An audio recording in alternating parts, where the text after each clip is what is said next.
السلام علیکم را ډیجیټل پروډکټس ته ښه راغلاست. زه یم ستاسو ورور روح الله روحاني.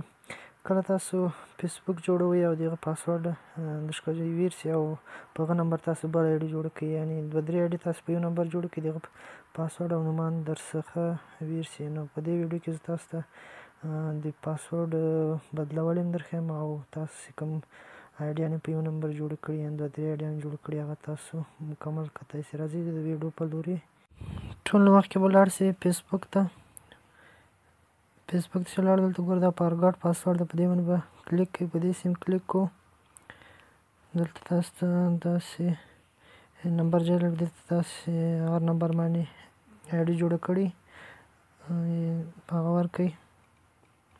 زه اوس خپل نمبر ورکوم او ګوره دلته دا فایند اکاونټ په دې سیم کلیک کړئ. دلته تاسو هر څه آی ډیانې په دغه نمبر جوړه کړي هغه تاسو ته راوړي. ګوره زما دوه آی ډي پې جوړه کړې دوه ډکه چیر تاسو هر څو آی ډیانې په دغه نمبر جوړه کړه تاسو ته له مخه داسې راوړئ.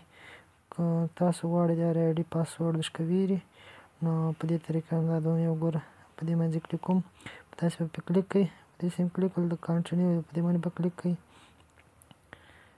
په دې سیم کلیک کو ګوره دلته انټر کوډ که چیرې تاسو فیسبوک له واتساپ سره کنیکټ کړی تاسو کوډ واتساپ ته ځي، او که نه یم کنیکټ کړی ډایرکټ تاسو ته ساده میسج ته کوډ راځي. اوس دلته ماته ګوره واتساپ سره ما فیسبوک مې کنیکټ کړی ده، ګوره اوس دلته ماته واتساپ ته کوډ راغی. اوس دې هم کاپي مې کړو کوډ دلته پیسټ کوم، زه داسې به یې پیسټ کړل. د کانټینیو باندې به کلیک کوئ، په کانټینیو سیم کلیک کړو. اوس دلته تاسو کولی سئ یو پاسورډ ورکړئ.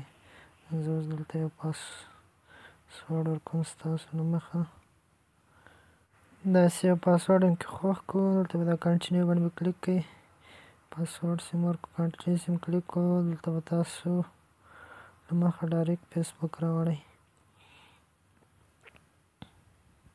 ګوره اوس دې ما آی ډي پکې راوړوه. داسې کولی سئ تاسو خپل آی ډي پیدا کړئ.